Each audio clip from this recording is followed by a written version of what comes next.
This is a presentation of Northeast Streaming Sports. Good morning. You're listening to the Mac and Jack Sports Show on Northeast Streaming Sports. Good morning, everyone, and welcome to the Mac and Jack Sports Show, our Friday edition. I'm your host, Mac, with your host, Hall of Fame boxing writer, sports guru, Jack Hirsch, and, of course, TikTok sensation, the Philly sports guy. Good morning, guys. How you doing today? Hey, good morning, Mac. Good to have you back. Thank you. How you doing, Pags? I'm doing wonderful. Good morning. All right.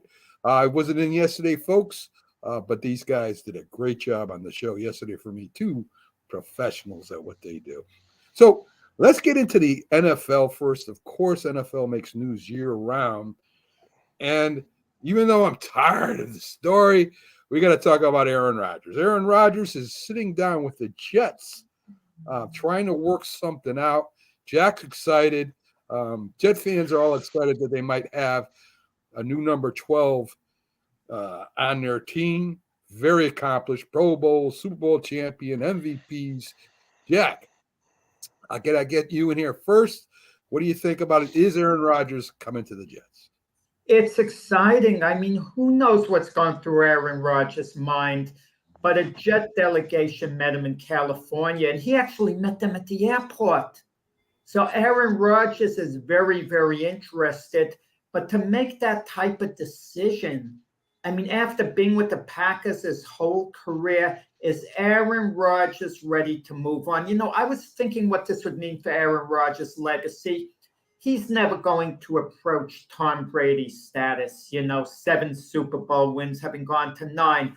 But if Aaron Rodgers could win a Super Bowl in New York, on top of winning a Super Bowl in Green Bay, one Super Bowl win for the Jets is worth like 3 elsewhere, the equivalent. I mean, that's how big it actually would be. And Aaron Rodgers would be stamped as the all-time great he is. He wouldn't be just another all-time great quarterback.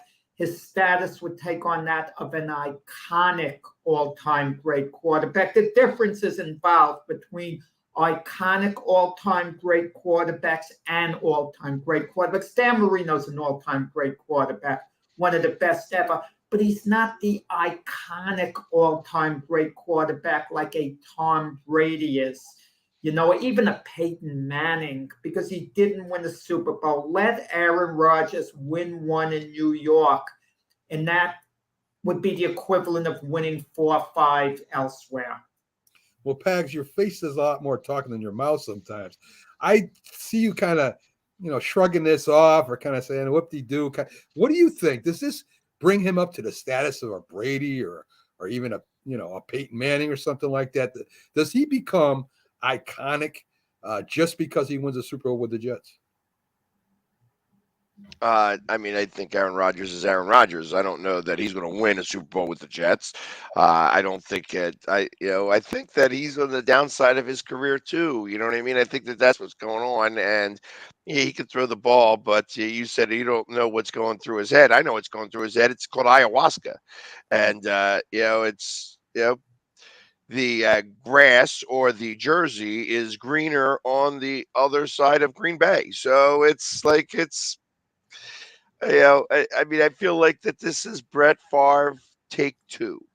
Yeah. You know why, Mac, they have age discrimination lawsuits? Because of guys like Pags. Because of guys like Pags.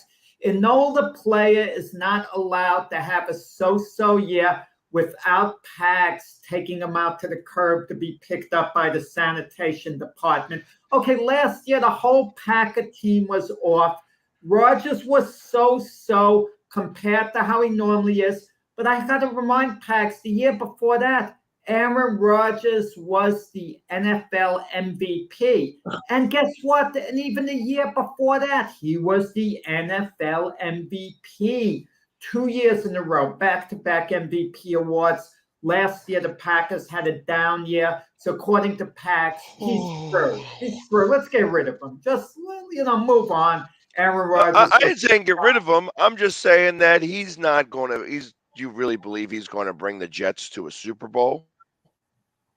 Aaron Rodgers has Garrett Wilson, who by next year is going to be easily one of the best receivers in the NFL. He's going to be the equivalent of Devontae Adams, what Devontae Adams was on the Packers. So he's going to have one of the best receivers in the NFL, and he'll have Elijah So if he's Moore. not, so let me ask you this then. Let me ask you this. If he's not Devontae Adams, is that going to be his fault or is it going to be Rodgers' fault?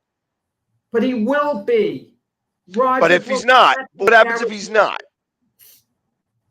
Will it be his fault or will it be Rodgers' fault?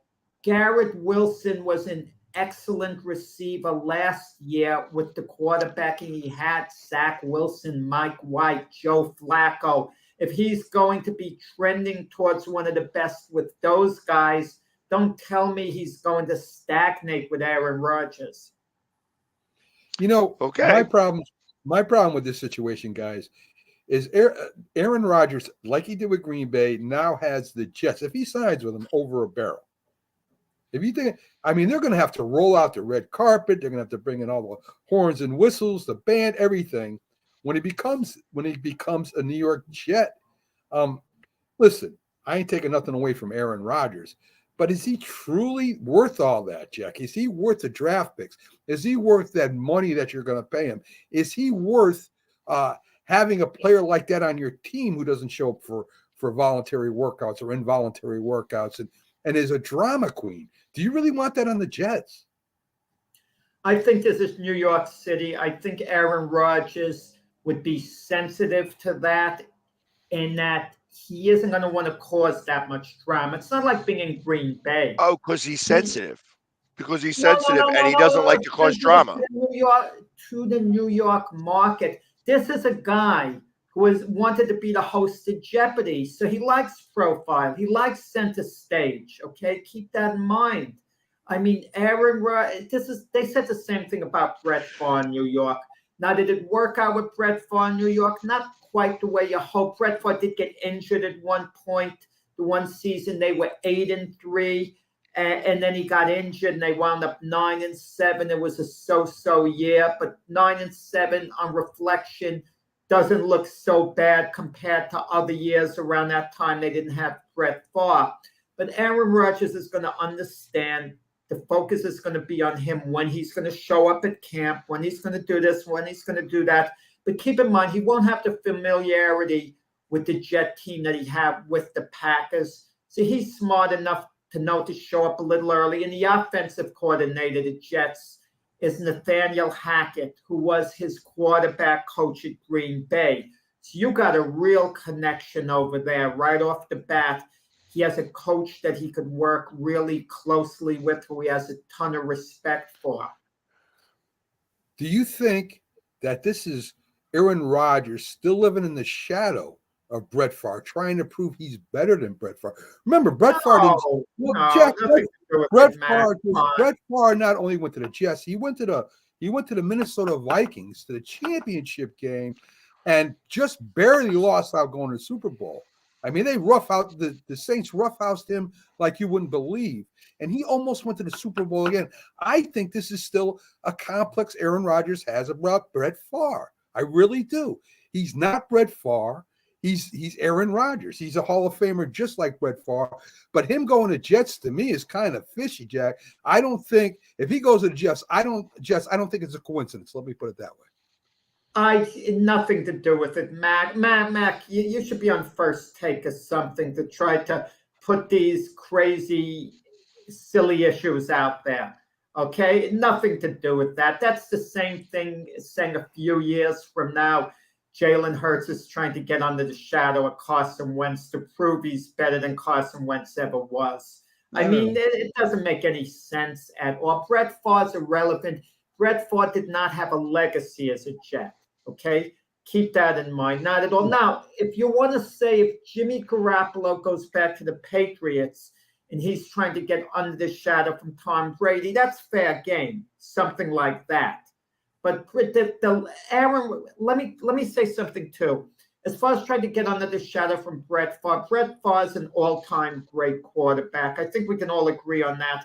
But I think if you took a poll of football people and said who was a greater quarterback, Aaron Rodgers or Brett Favre, I think Aaron Rodgers would get the edge there, would get more votes. As far as who was a greater quarterback, I mean, it might be close. Some people might vote for Favre, but I think on balance, Aaron Rodgers is already out of that shadow completely. I don't know, Pags. Do you think he's out of that shadow? It sure seems to me, following going to the Jets just like Favre did. Maybe he'll end up with the Saints or the Vikings a couple years from now. Who knows? Do you think he's kind of trying to get out of that shadow? I don't think one thing has anything to do with the other. I think it's just the Jets repeating history and failing. This is the reason why the Jets don't win anything. Let's not dignify this silliness. Get to a concrete, a valid question. Don't make up something that's so far-fetched or whatever. Listen, I don't think it's too far-fetched, Jack. I really don't. Well, anyway, let's talk a little bit about Lamar Jackson. Lamar Jackson, that the Ravens put that tag on him. They really don't want to pay him a long-term contract. No other teams are really bidding on him. I heard some news that the Patriots might make a play for him. I don't know. I think it's all speculation right now. But Lamar Jackson, they're worried about his injury problems he has. And he seems to get injured because of the way he plays football. Good thing and a bad thing. So no owners are really going to take on a long-term guaranteed contract with Lamar Jackson. Jack, do you think the NFL owners are kind of getting together about this? I've heard that maybe they're getting together and saying, we're not taking Lamar Jackson. We're not bidding on him. No, that's silly. There's absolutely no collusion going on. Owners aren't calling one another up. They know what the penalties are. They're speaking honestly about the situation that Lamar Jackson's going to demand a fully guaranteed contract or close to it. Okay, the precedent set by the Browns signing Deshaun Watson. And with the cap, teams are concerned. I mean, to me, go ahead and sign Lamar Jackson. Make him a top 3 paid quarterback in the league or whatever. Even if you want to make him the highest paid quarterback, he's proven. He's a former MVP. If I'm the Jets, he'd be the guy I'd be targeting ahead of Aaron Rodgers, because with Aaron Rodgers, you're talking in all probability of approximately a two-year window he's going to be with you. Lamar Jackson could be there a long time. And once Lamar Jackson is happy, he's settled with the team, all indications are he's a good guy. He's a 100% competitor. He doesn't let his team down. He's not an eye guy. He buys in. I mean, he's coachable by all accounts. Sign Lamar Jackson. I don't understand what's going on, with these teams now. But, guys, it takes only one team. And I can't believe one team won't step up. Now, the price will be 2 number 1 picks. That's a price well worth it. If I'm the Jets, I'm going number 13 this year. I'll give up my number 1 this year. And to give up my number 1 next year, to have a franchise quarterback. And if you have Lamar Jackson, chances are that number 1 pick might be coming around 22nd. So think of it, okay? He is well worth it. He is well worth it. And even the Eagles, as incredible as it sounds, they've been gently linked to Lamar Jackson, very gently, but they'll stay with Jalen Hurts when all is said and done. Because for the Eagles to make any team that makes an offer for Lamar Jackson, okay, any team, the Ravens can match it, okay? Right. And I kind of wonder whether the Ravens are just trying to call Lamar Jackson's bluff, and then they would match the offer and actually pay the money. So any team signing Lamar Jackson, if they already have a franchise quarterback, but they think Lamar Jackson's just a tiny bit better, they risk losing Lamar Jackson and totally turning off and insulting their current franchise quarterback. Bags, what are your thoughts on Lamar Jackson? I think that there is going to be a team that steps up. I mean, as I was listening last night to Sports Talk Radio, to the ESPN radio, there was people are wondering why the Atlanta Falcons aren't all in. Atlanta Falcons have like the third highest cap space, and they're in desperate need of a quarterback. They seem to have all of the other pieces in place except the quarterback. The defense is you know what I mean? But they would be the one team that may be able to have the capital to do this. And of course, it's their first round pick right now. That's the big problem. You know what I mean? So I think that what they want to do is they want to have this year's first round pick and then try to sign him after the draft. Because if you're on the franchise tag and you can still talk to him afterwards. I mean, I don't know how long, or maybe you only have a certain amount of time. Maybe it's only this week. I think it's only that week. So I mean, ultimately, it's like, do you want to give up your pick in the draft for a quarterback that is possibly going to get hurt? Yeah. Well, the Falcons tags go number 8 this year in the draft, number 8. And by that time, Bryce Young will be gone. C.J. Stroud will be gone. The kid from Kentucky, Levis, will be gone. Anthony Richardson might be there. But Anthony Richardson, as great as he's looked at the combines and everyone is oohing and eyeing at the combines, he strikes me as this year's version of Malik Willis, who was supposed to be a first-round pick and then went in the third round to the Titans. He's just not that good. I mean, at this time, maybe he'll be a good player in time, but you're 100% correct. I mean, it would be a great landing spot for Lamar Jackson, the Atlanta Falcons. And I don't understand, why are they so concerned? Well, he'll take up the cap, this or that. Get your franchise quarterback this year, and then even build around him next year. That's what I don't understand. Teams, they just don't have a vision into the future a lot of times. They think of what's going on this year. Like a college player coming out. He could be injured. He might have to miss half the NFL season, but he could be the best player on the board. And because he's going to have to miss half a season because of an injury, they're not going to pick him. They're not going to think beyond 1 year. Well, there's a lot of GMs and teams that are worried about, the salary cap. And one of those teams are Minnesota. Minnesota has an interesting problem coming up. They got Kirk Cousins, who's coming up on his contract. And they also got Justin Jefferson coming up his contract also. I mean, you're talking hundreds of millions of dollars between these two players. So, I mean, how do you structure this? Do you defer payments? Do you sign one and you don't sign the other? I mean, what do you do in Minnesota this year as so many Minnesota fans watch this show, Jackson? Be careful.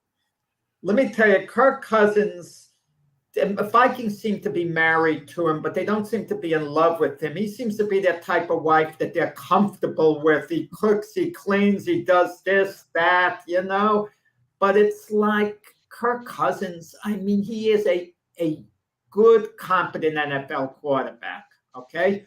He's like the student in school who gets B's all the time. A decent student gets B's. You need someone like an A student to get you there, A+.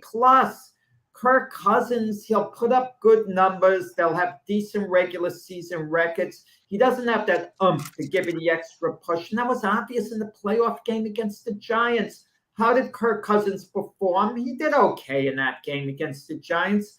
But his last pass of the game summed it up. They need 8 yards for first down at the end of the game, and he throws a 3-yard pass or so. I mean, that kind of sums it up. He's just not quite the guy. You can win with Kirk Cousins, don't get me wrong. He's certainly competent in the right spot. If all your other pieces are in place and you plug in Kirk Cousins, you could absolutely win with him. He is decent. But to pay him that big money, I mean, I wouldn't do it. Your thoughts, Pags, on Justin Jefferson? Had an unbelievable last year. Kind of light, kind of not a big receiver.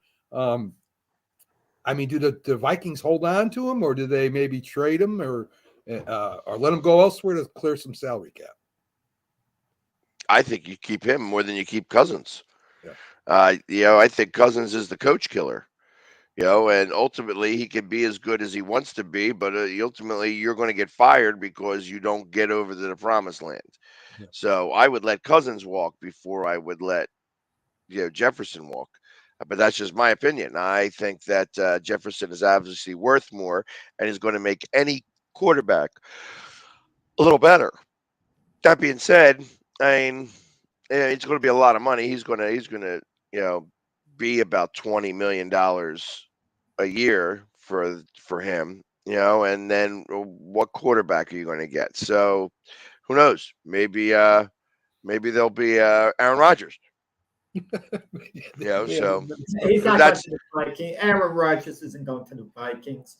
The only not place now, but maybe after he goes to the Jets and he doesn't work out there, he'll go to the Vikings after the, they franchise tag Cousins for 1 year. the best place for Aaron Rodgers would be the San Francisco 49ers because they're ready to win now. They're ready to make a strong bid for the Super Bowl now. And he absolutely would start. They're not starting Brock Purdy and Trey Lance over Aaron Rodgers. And Brock Purdy's not the guy to take the 49ers to the Super Bowl. He had a nice little run at the end of the year, similar to what Cooper Rush did with Dallas when Prescott was out. I mean, quarterbacks do that, backups. They go on a little run with their team. You get excited. But Brock Purdy isn't ready to really be a starter for the 49ers. Good backup, and that's about it. But you can't count on him to be a difference maker. Rodgers would be a difference maker with the Niners. How about over with Miami? No, Miami, my only concern with Tua is the injuries. If injuries don't shorten, I'm talking Rodgers with Miami. I think no, because they're trying to figure out what's going on with Tua. They got Tua. Yeah, but he's only on a rookie contract, and if they're not going to keep him because of his head concussions, you bring in Rodgers. I mean that's what I'm talking about there. Like that Rodgers could make Miami something formidable. He could. I mean, but the question is, are you really ready to give up on Tua? In other words, you're feeling Tua's career is going to be cut short in a year or two, so you got to move on because Tua is a quarterback that's good now and is only going to get better. But the problem is the concussions, and if he's injury prone the whole time and his career is going to be cut short, then you could roll the dice with Rodgers. I mean, he's one concussion away from being out of the NFL. I mean, it's arguable that he should be out of the NFL now. That there has got to be like a quality of life that you need to be able to have. And I mean, there's no way for them to be able to check the CTE now. You know what I mean? They can only do it as a post-mortem, unfortunately. So, but I have a feeling that whenever they do that, and he could live a very long life, that you're going to find that he's going to have a CTE 3 or 4, because of all the hits that he took already. Yeah. I can't argue with you, Pat. You make a good point. There's one quarterback who no one's talking about, and the Rams are open to moving him, Matthew Stafford. I mean, he's a veteran quarterback. We don't know how many years he has left in the league. He came off injuries last year to the back, and you don't hear him linked to anyone. But he could certainly come in and help a contender. Now, the Rams, I don't think, would trade him to the 49ers. That would be a great landing spot for Matthew Stafford. But you kind of like, his name's going to start getting out there. And Jimmy Garoppolo has been linked somewhat to the Las Vegas Raiders. And it makes sense because Josh McDaniels was his quarterback coach when Garoppolo was a backup with New England. Okay, so there's that familiarity. So Josh McDaniels saw him in practice every day, so he would know whether he wants Garoppolo as his guy. It would make a lot of sense. Well, a couple things for you, Jack. First, San Francisco hasn't even inquired about Aaron Rodgers. They don't need Aaron Rodgers to win. They got their great running backfield and their defense. And as far as Purdy not being a first-string quarterback, I don't think he watched the same games this year I watched. He got hurt. If he didn't get hurt, Philadelphia would have been a little bit of trouble. I think it would have been a lot closer. Philly No. probably would have won. Philly probably would have won the game, Pags, but it would have been a lot closer than it was. Yeah, it might have been 38-14 rather than Nah, 38-7. I don't think so. I think Purdy would have made some big throws, and they would have been in that game up to the end. But Mac, I wish we were doing this show years ago when Tim Tebow went on his run with Denver. You would have been gushing, calling him one of the best quarterbacks in the NFL. About the Tebow mania, you would have been going on and on. Brock Purdy did great as a backup. I mean, third stringer, Mr. Relevant, 7th round draft choice. He's got a future in the NFL. Maybe as a starting quarterback. He's got a future there. I'm not going to dispute that. But right now, the Niners are ready to take the next step. They were one game away from the Super Bowl 2 years in a row. And if they're to get over the top, I don't think they get over the top of the Brock Purdy. He's good enough to maybe win games for them, but in a big spot, you're going against a great defense. He's not the guy. Well, see, I mean, all the San Francisco 49er players disagree with you, Jack. They all think Purdy is the guy. Listen, you don't need a great quarterback to win in San Francisco. You need a good game manager. Purdy proved he can do that. He didn't turn the ball over a lot. He was just a good game manager, and that's all 49ers need to win. So Mac, if the 49er players were given a sheet of paper and you couldn't see the way they voted, the coaches said, okay, we could have one or two of them. Write the name Brock Purdy or Aaron Rodgers. You can only have one, and that's the guy who's going to quarterback, and hand them the papers. Overwhelmingly, Rodgers' name would be on the papers. Overwhelmingly. I'm not too sure about that. I know that San Francisco 49ers destroyed Aaron Rodgers in the 2 games they played. I don't know how much respect they have. No, well, the year before last, it was special teams that won the game for the 49ers. Okay. Let's talk a little bit about Geno Smith. Everybody talks about these big contracts, all this money other quarterbacks are getting. Geno Smith, for 2 years, is making over $50 million or close to $50 million a year. Talking about having to restructure your salary cap. Geno had a great year last year. He's comeback player of the year, but $50 million a year, that's a lot of money. He's not getting $50 million a year. He's not getting that. 105 for 2 years, Jack. I think it's 3 years, Mac, not 2 years. Okay. It's 3 years. All right, 3 years. Right, but this year he gets $51 million. Right. How much is guaranteed this year? None that I saw. None that I saw, Jack. Yeah, Seattle Seahawks go number 5 in the NFL draft. Okay, there's a good chance they're going to take a quarterback, and they probably have a plan in place. Okay, we draft a college quarterback. He holds the clipboard for 1 year, no matter who it's going to be. Geno's our quarterback next year. He did a great job for us last year. We think he can do it again. And then we kind of revisit the situation the second year. The guy we draft, chances are we transition him into our starter unless Geno takes it to the next level again. So, I mean, I can understand the deal for Geno. It all comes down in this league, guys, how much the quarterback is guaranteed. The number might look good. Oh, man, he's getting this and that. But if it's not guaranteed money, it's not that important in that case, because then the team comes back to the player afterwards and says, look, we either have to restructure your contract or we're going to have to cut you, move on from you. And then he doesn't get the money in the second part of the contract. Yeah. No matter how much I love this guy, he's getting paid way too much money. Daniel Jones.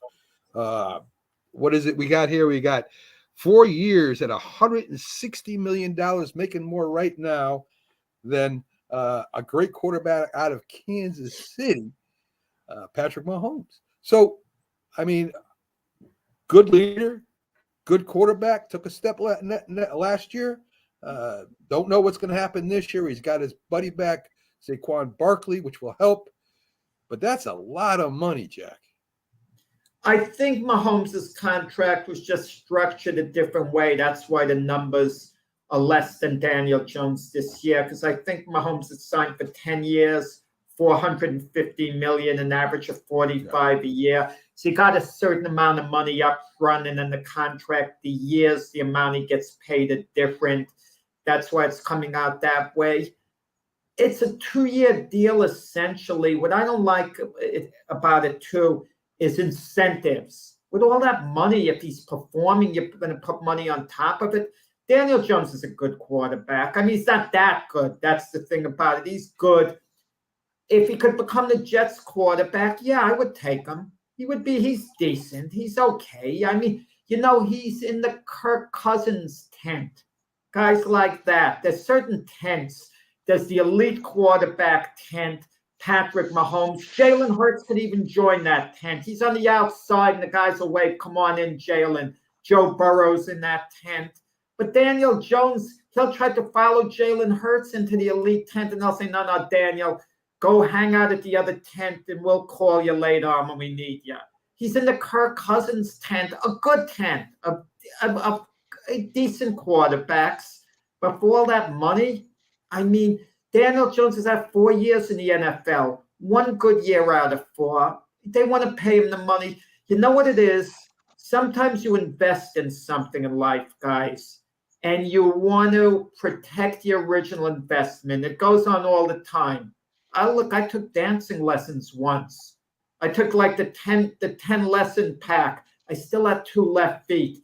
At the end of the 10 lessons, the guys tried to talk me to 10 more, telling me you have to protect your original investment, meaning the money I laid out. So I got to lay out money for another 10 to show that I didn't waste money on the first 10.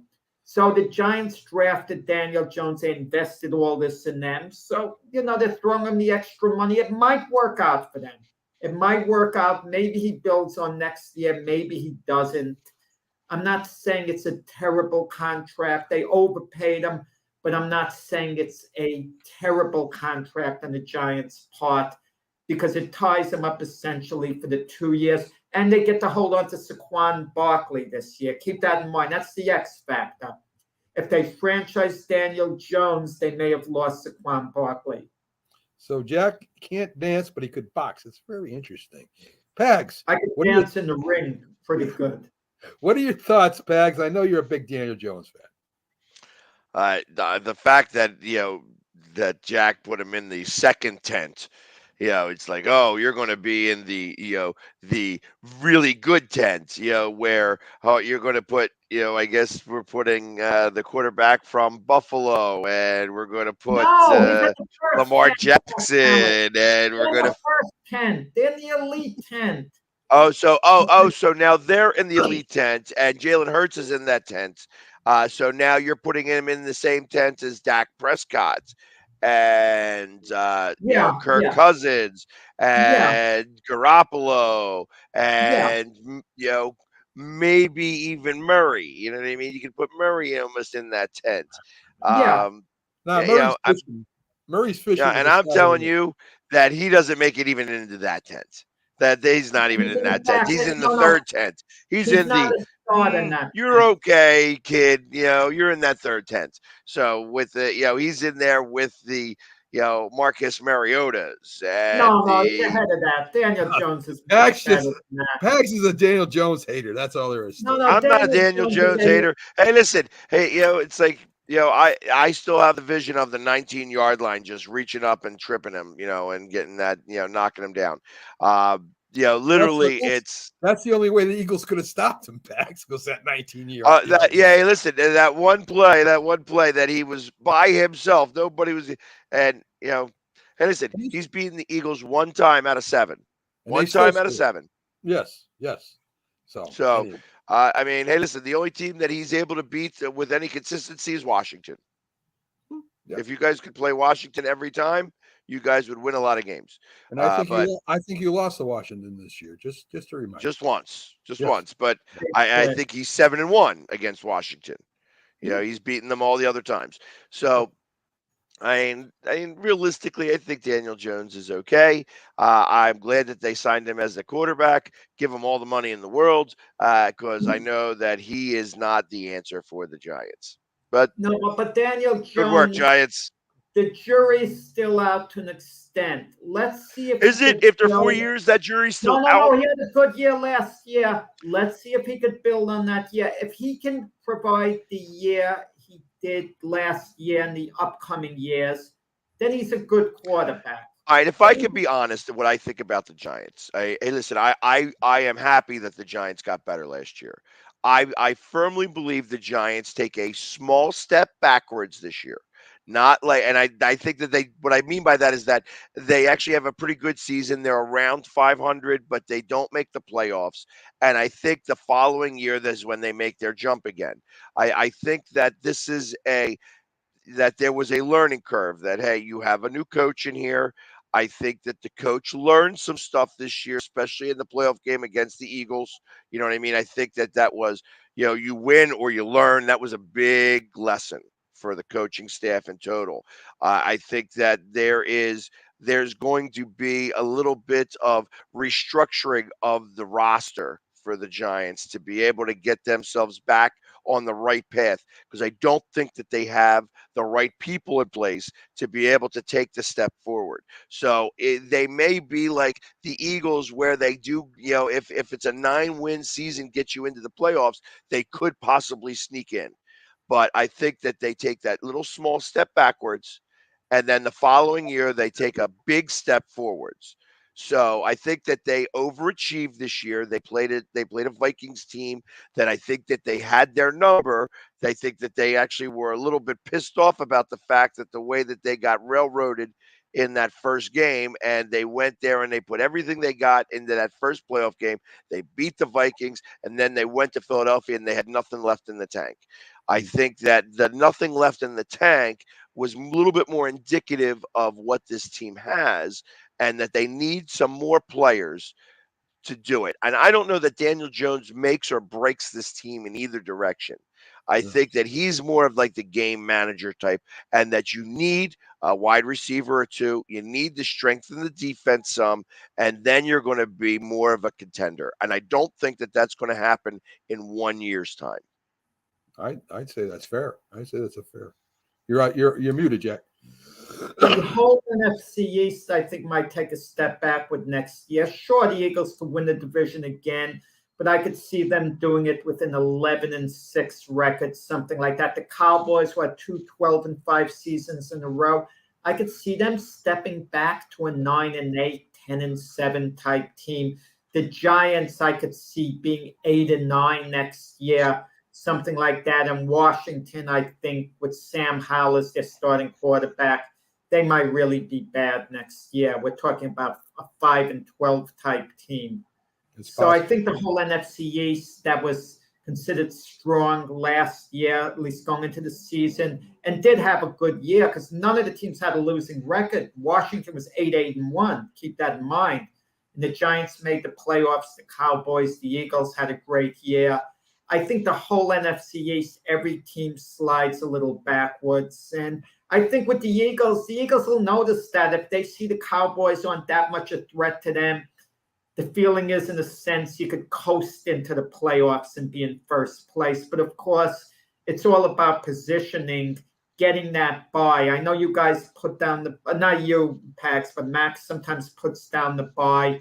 The bye is great if you're the number one seed. You have 2 games at home, and it's a clear path to the Super Bowl. Just win your 2 games at home and you're in the Super Bowl. And that's what the Eagles did last year. They created a great path, and that's going to be hard to create a path like that again, because even if you do, you might have a nightmare matchup at home. It's even in your first game. Yeah.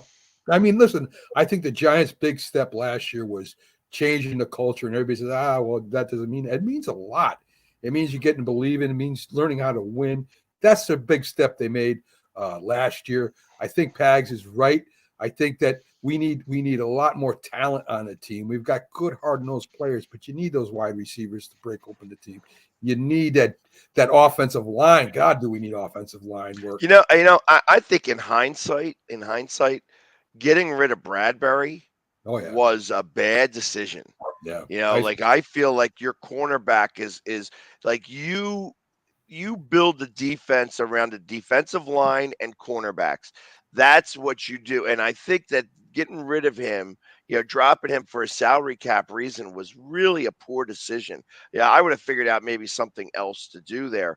And I mean, I get it. You have to make the cuts where you can, and he was the most logical cut in terms of saving the money on the cap space. But ultimately, I think that cost you. And I feel, like I said, I like when the Giants, I like when the NFC East is good. I want the NFC East to be good. And I kind of agree. I do think that the entire NFC East takes a step back. I don't think Dallas makes the playoff. I think Washington could make a jump forward, but I think that's because they're going to wind up. Howell is not going to be their quarterback. Sam Howell's not going to be their quarterback. You're going to see them make a move here, and they're going to try to get up towards the top 6 picks and grab themselves a quarterback. I think for They this, said to really they're committed to Sam Howell, though. They said yeah, so. you know what? I hear a lot of things from good teams, and then next thing you know, happen. Yeah, we're committed to Sam Howell. He's cut. You know what But I they mean? have Like, it wouldn't Tyler surprise Henneke me in to have reserve. that happen. They're counting on Eric Bieniemy, to kind of, I don't want to say straighten him out because he hasn't failed. He hasn't really been given a chance. And I think they're basing too much on Sam Howell, playing one game at the end of the year against Dallas and looking decent. I think too much is I'll be honest with you. Just my personal opinion. I think Bieniemy is going to help Heineke more than Howell. And I tell you, if there's a real competition, that Heineke beats out Howell. It's very You possible. notice this is interesting, guys. They could have hung on to Carson Wentz and let Eric Bieniemy work with him, but I'm sure they consulted Eric Bieniemy, and Eric Bieniemy didn't advocate for Carson Wentz. I'm sure he studied enough game film. Or maybe it was a locker room problem moving on from Carson Wentz. Maybe Eric Bieniemy was told, look, he maybe has some ability, but we just can't hack this guy with the organization, this and that. And Eric Bieniemy knew to the commander, said, okay, I'll work with the guys you give me. Well, listen, I mean, think about that. Listen to what Joe said yesterday. These guys talk. This is a fraternity, and these guys talk. And I have to imagine that, listen, it's like I'm coming in here to a new situation. I don't want any cancer right now. Like, if there's the possibility of cancer, if there is a tumor, we don't know if it's malignant or benign, but I want to get that tumor out. Let's cut it out, and then let's be able to move forward. And I got to imagine, as a new, coordinator going into a situation, you want to make sure that any cancer is already cut, and that's what they did there. I mean, like I said, they're doing a $28 million cap hit for Carson Wentz this year. And it only cost them what, a 3rd round pick or a 4th round pick to get him.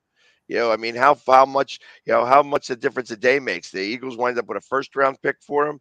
The Colts get rid of him for a 3rd round pick. So it's funny, and who knows where Carson Wentz is going to wind up at the very end of this. Like, I think that he could wind up, like I said, he's not going to Seattle. I wouldn't be surprised to see him go to maybe Arizona now. Because Murray's not going to start right away, and they're going to need somebody who's going to have a backup quarterback. You could pick him up now, trim. Yep. So, well, running back news. There a lot of franchise tags for running backs. Saquon Barkley, Jacobs, Pollard. They were all 3 of those were franchise. Of course, it has something to do with the average lifespan of a running back in the NFL. I think the NFL is looking at running backs more than they used to. I mean, it was more, since the 80s or so, where running backs weren't taken that high. They were lately. They haven't been. A lot of money hasn't been spent, but like every other position, the money has gone up. Out of Saquon, Jacobs and Pollard, Jack, who would you want on your team? Would you want the Saquon? Would you like Jacobs, or Well, Josh Jacobs was franchise tagged by the Raiders. I think Pollard was as well by the Cowboys, and Barkley by the Giants, so all three. I mean, Josh Jacobs is your best bet, a power runner, a grinder. Saquon Barkley's the most of a weapon out of the three. He could do a little more out of the backfield than the other two can. And Pollard is a very good, solid, straight ahead runner, and who would I want out of the three? It depends what team I'm on, what team you're talking about. I mean, who would be best for what team? But Josh Jacobs, I think, is your best bet. He's a little less likely to get injured than Barkley, and Tony Pollard's coming off a bad leg injury. So I think Josh Jacobs is kind of your best bet right now. So, Pags, the Titans are talking about getting rid of or cutting their great running back, Derrick Henry, right now. That was in the news today. What do you think? I mean, where does he end up? Is his value just as good as it was last year? Well, interestingly enough, the Eagles are linked to him. They got they're the second favorites as a landing spot for him, which that kind of amazes me. I mean, I just don't see us spending that type of money because that's not what Howie does. He doesn't spend money on the running back position.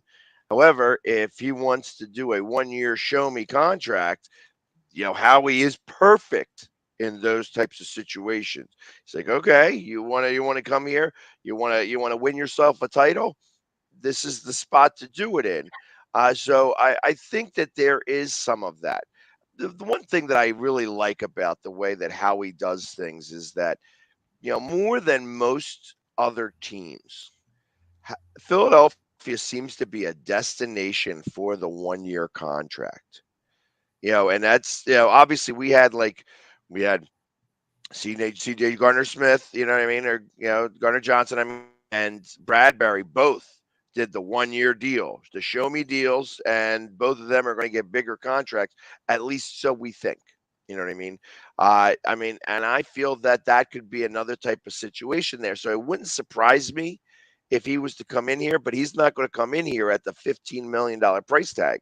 He's going to have to come in here less than that.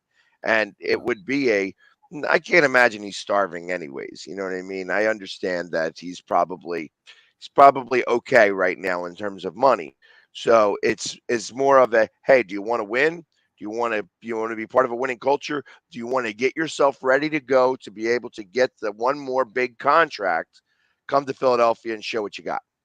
The thing is with Derrick Henry, you kind of wonder whether his skills are in decline, whether he's at the end of his great run. Not that he still can't be good, okay?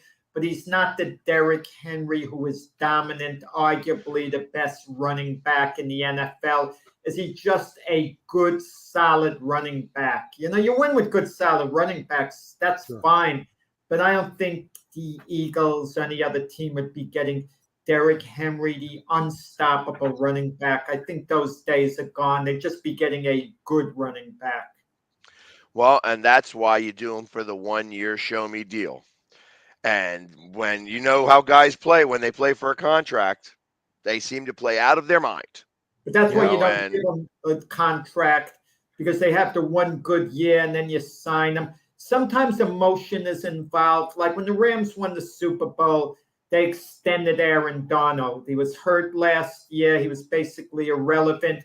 But sometimes you have to figure a guy is peaked. He's as good as he's ever going to be, and he's going to start going downhill. But do you pay him? Once in a while, a team pays out a loyalty, but all in all, they have to move. And look, the Eagles have a career player, Fletcher Cox. I mean, he should logically retire as an Eagle. That would be the nice thing to happen. But chances are he'll want his money. The Eagles won't feel he's worth it at this point.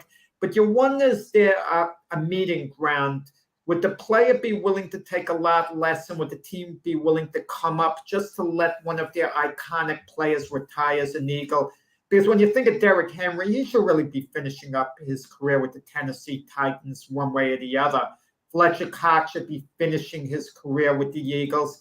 yet these guys kind of like move on at the end of their career, and that's a part of sports I don't like. Yeah, I agree with that. Definitely. Well, and that's why he gets the show me contract that would be best suited for Derrick Henry. You know what I mean? Like it's like, okay, you got 1 year to prove that you're worth it for a couple more years. Because I know that the Eagles aren't going to do that. Like I said, the running back position specifically is. Yep. Wow. That must have been the NFL Yeah, took yeah, him yeah. off on that. The running back position's in trouble here. I mean, Yes, I do too. The NFL kicked him right out. Miles Sanders coming back for them or what? Yeah, we don't know. I mean, it's let's talk about one more running back on the Vikings. Kelvin Cook released. Unbelievable running back, Jack. Has a lot of power, speed, can catch the ball in the backfield. Probably at this point in his career, better than Derrick Henry. Do you see him? Someone will pick him up. The running back position has gotten devalued to a large extent. Welcome back, Pax. Look how the Jets were hurt when Breece Hall went out. That great rookie running back last year. The offense suffered. I don't understand the mindset where all these running backs are expendable. I don't go for that at all. Running backs are difference makers. They've always been difference makers. So I don't know where the mindset started. They can be replaced, so easily because they really can't. I agree. Pax, we're talking about Kelvin Cook with the Vikings, a younger version of Derrick Henry. His power, little speed, can catch the ball in the backfield. I mean, any team I think would want a running back like that in their arsenal. Yeah, again, but same type of situation. It's like, you the running back position doesn't garner the worth of a $15 million to $20 million like the wide receiver does. A great wide receiver is going to be able to get that type of money. A great running back doesn't get that type of money. And I think you use the Dallas Cowboys as the show. Like it's like, okay, they paid Zeke all this money, and now look at what happened. He's absolutely not worth it. So Dalvin Cook is in that same situation. You look at how much access you get. The guy behind Dalvin Cook is also pretty good, and was able to have and such. So I think that Dalvin Cook is still serviceable, but I think that if he gets dropped, he's going to go somewhere. Either somebody's going to sign him to a bigger contract, or he's going to do another 1 year show me, and when you do the 1 year show me, it puts up your worth to somebody else, and somebody else decides to buy you, at what they think you're worth. And, who knows? He might get the 12 to $15 million, but he's not going to get it this year. Nobody's going to re-sign him for $15 million. Was Miles Sanders coming back to the Eagles? No. Wow. I don't think he is. I mean, unless he gets unless he's given an $8 million contract. Well, I think that's.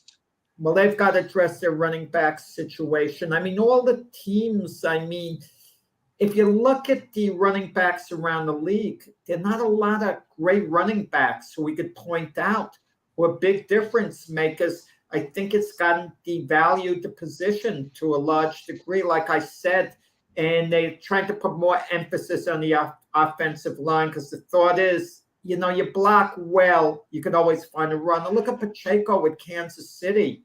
He ran with abandon in the Super Bowl. That was a 7th round draft pick from Rutgers, of all places. Yeah.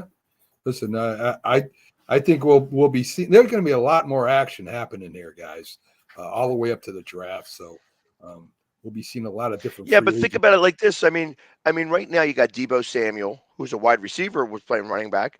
You have Patterson, who was a wide receiver playing running back. You're starting to do other things with running backs that weren't there. I mean, the Wildcat was perfect situation for the wide receiver to be a running back in theory. They're not being the quarterback, they're being the running back. So I think that there are, for every Christian McCaffrey out there, there's a wide receiver that you could throw into the mix and actually have them play running back. So I don't expect that. That's why I think the running back is a lot more expendable right now, because you can throw somebody back there. And as long as they know what gap is which, hey, you need to go in the A gap, the C gap, the E gap, you're going to go outside. It's going to be a sweep. It's like they all know that terminology. So you could really speed. Yeah. I mean, listen, talent, speed, always speed. There's no teaching speed, as they say. A lot of those wide receivers have a lot of speed, and they can make the big plays. Let's take our break for the top of the hour here. On the other side, we should have Keith Engle. We haven't hit the NBA yet, so we got a lot to talk about, folks. So stick around. We'll be right back after these promotions. If you like the sweet science, get ready to talk boxing on the Gloved Fist podcast with top boxing writers Frank Latirzo and Jack Hirsch. Frank, a former amateur boxer out of Philadelphia, writes for NY Fights and can be seen on the Boxing Channel. Jack, an amateur boxer who competed in the New York Golden Gloves, was a 6-term president of the Boxing Writers Association. And now, here's Frank Latirzo and Jack Hirsch. He was a giant, and he was a cowboy. Now these two former rivals have joined forces to bring you the most insightful, perceptive, and controversial sports talk podcast in America. Former Dallas Cowboys defensive end Jim Jeffcoat locks horns with former New York Giants wide receiver Byron Williams. And now, here's Byron Williams and Jim Jeffcoat.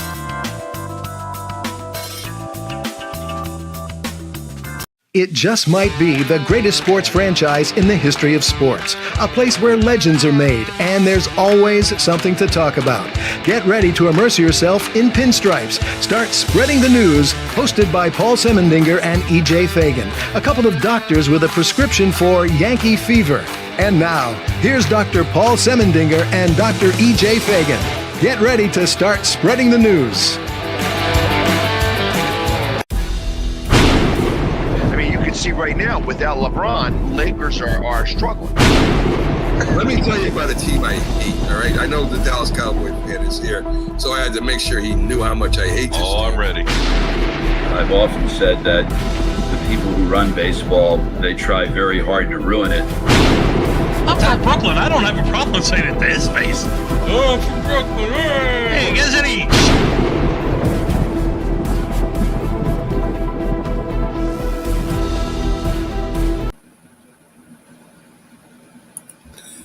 This is a presentation of Northeast Streaming Sports.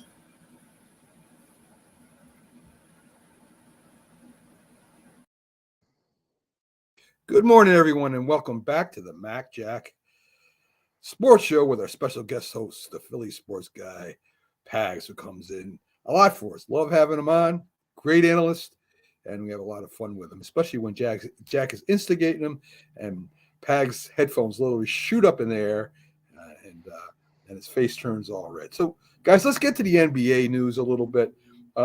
Charles Barkley in the news, he rips Kendrick Perkins, suggesting that racial bias plays a part in the MVP voting. And, of course, he's talking about Luka, I think, is who he's talking about. So, Jokic, the Denver, yeah. The Denver Nuggets, yeah. So, I mean, is there any kind of prejudice, Jack? I don't think so. But, you have a lot of black players that deserve that MVP voting as well as he does. I mean, I tried to be fair-minded about it, and I think back to the situation with Magic and Bird. And if you took a poll of the white fans at the time, who they thought was a better player, Magic and Bird, they'd say, okay, maybe it's close, but Bird would get the majority of the votes. And if you took a vote of the black players who was better, Magic or Bird, maybe they'd say it's close, but Magic would get the majority of the votes. So it does exist in that sense. But what Kendrick Perkins was saying for the most part was ludicrous. I mean, Jokic, first of all, is a European. He's not an American, white person, for what that's worth. And I don't think that has any bearing at all on the voters' minds. They sit down, they vote. Do you think one white voter thinks, I'm not voting for so-and-so because they're black and I want someone white to get the award, and vice versa. And any black voter, I don't think that crosses their mind. Oh, I want, the black player to get the vote. I think Kendrick Perkins was just stirring something up that didn't exist. Maybe he felt that way. J.J. Riddick called him out on it. J.J. Riddick was absolutely correct in what he had to say. I mean, listen, the three of us are white. If we had to vote on the MVP award, do you think that's going to be a factor that's even going to cross our minds? I mean, who are we? Oh, we're going to want to vote for a white guy over a black guy. I mean, give me a break. I mean, that's like calling the white voters basically blatant, disgusting racists by making that accusation. Good morning, Craig. What are your thoughts on this? Hi, Craig. I'm a little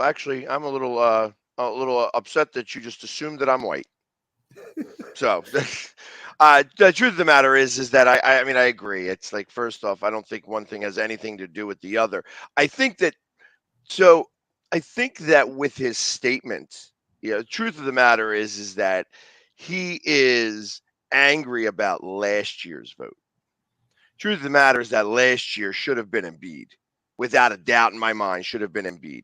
And when we talked about the voting and how people voted, that there was a lot of hate sent towards Embiid. I mean, you had one, what's his name? The guy on ESPN didn't even watch a game. I didn't watch one time until he got into the playoffs. He says, man, I should have really voted for Embiid rather than listen to my intern who said to vote for Jokic. Yeah, Mike Greenberg. You know what I mean? So, I mean, that's what I'm talking about here. Realistically, last year, he shouldn't have won this. Now he's going to be a 3-time in a row MVP. Think about all the people that weren't 3 times in a row and should have been. Michael Jordan. Then you have LeBron James. You have Dwayne Wade. None of these guys were 3-time MVPs. Michael, Magic Johnson, Kareem Abdul-Jabbar, Bill Russell, never 3 times in a row. You know what I mean? And now you got Joker. Are you kidding me? It all comes down, but listen, so that's what I think he's angry about. I don't think it has anything to do with the black or white thing.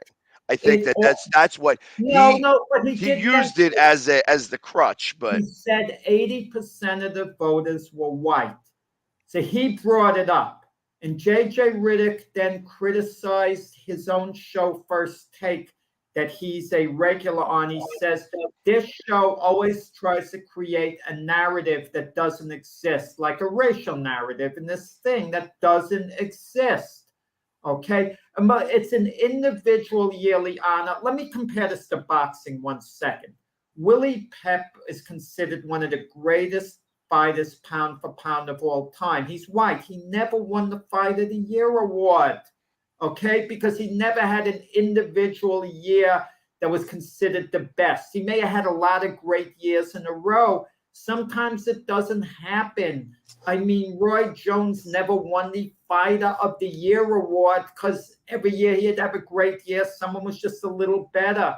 I understand what you're saying on that thing with Joel Embiid. And I mean, even this year, Joel Embiid, Jokic, who's going to get it this year? I mean, let's see how the rest of the year plays out before we cast a vote. But the point is, J.J. Riddick was saying that's got nothing to do with it. Voters aren't thinking along any type of racial lines when they're casting an MVP vote. That's ridiculous.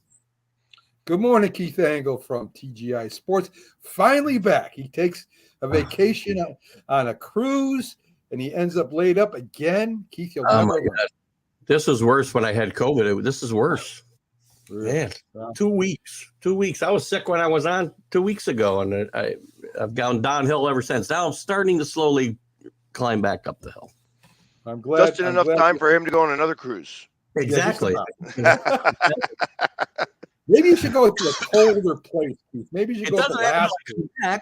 I come back, I get sick. It's the weather here. It's here, man. Hey, I want to know when we're going to start to do like the Mac and Jack cruise. You know, like, hey, that's what we need to do. We need to go do a show from the cruise line. Yes. Well, yes, Matt gets a sponsor that picks up the whole tab, and I'm saying Carnival Cruise Lines. What better sponsor to have? I want to end up in the middle of the ocean. I want to end up in the middle ocean and the toilets back up. That's my great idea for a cruise. So, and did you ever see those killer cruises? I'm scared to death go on a cruise now. They kill everybody on the cruises. I've been on dozens and dozens. I've never died yet. Well, I felt like I died this time, but I didn't actually die. So Keith, and I've been on a bunch of different cruises too. So all right. Well, you guys make a lot more money than I do. That's for sure. So Keith, since you have the Yankees shirt on, let's start with the Yankees. Volpe playing great ball. Hopefully he's starting this year. And I watched the spring training game between the Yankees. Trying to remember, I think it was against the Cardinals. I could be wrong, but their young player Cabrera plays all over the place. He plays center field for him. Made an outstanding catch in center field, and his bat is just as good as ever. I mean, for spring training anyway.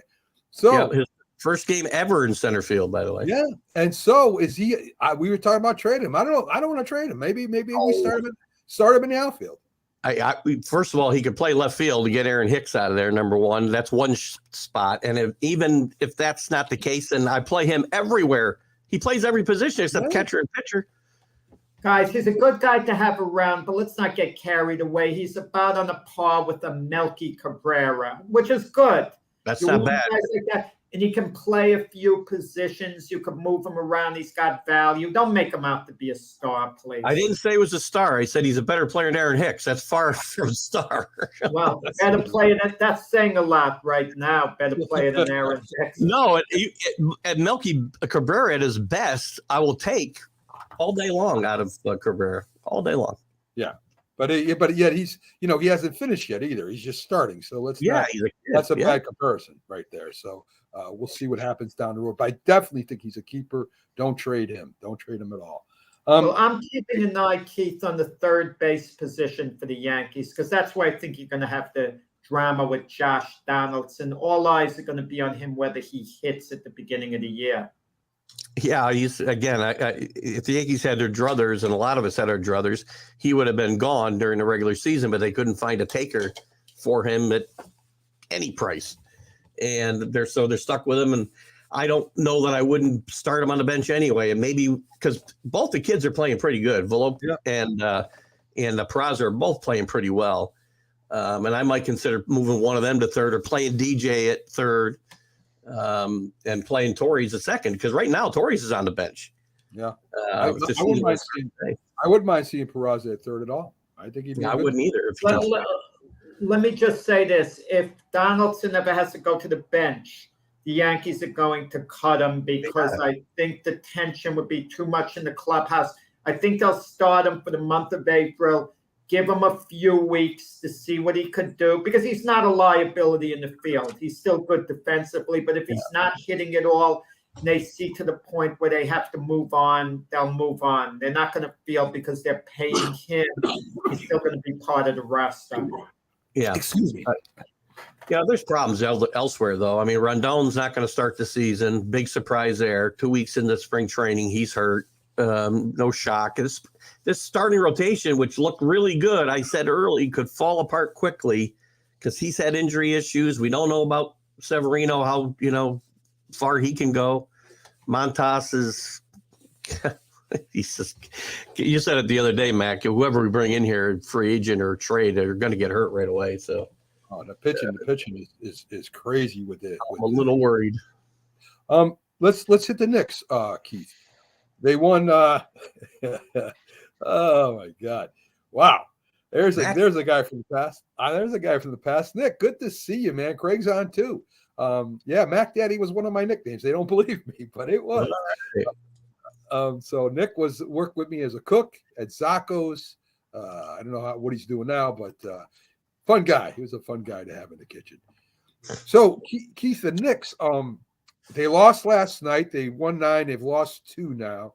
I'm hearing a lot same old Knicks, but they didn't lose by much against one of the better teams of the West. I mean, they held their own. They came back a couple times.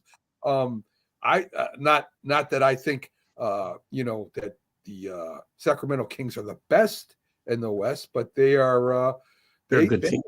They play really good. I was surprised watching. So what do you think, Keith? I mean, Knicks are still valid in the East, aren't they? Oh, definitely. I mean, I think they showed during that 10-game win streak. They beat Boston twice. They beat the Heat on the road. This is a tough. Now, I think what'll show if this is for real is this road trip, which is tough. They start in Sacramento. They got both LA teams. They go up to Portland. Then they come home and get Denver. This is a tough little stretch. I know the Lakers aren't, the Lakers that we know from years past, but it's still a tough place to play on the road.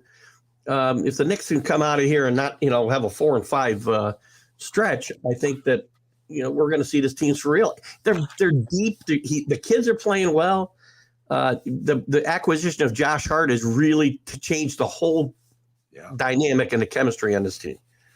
And I don't think you can minimize that effect that he's had coming in here and just doing whatever he's asked to do. Yeah. And Randall's playing, his best basketball, probably better than he played 2 years ago because he's not asked to do as much.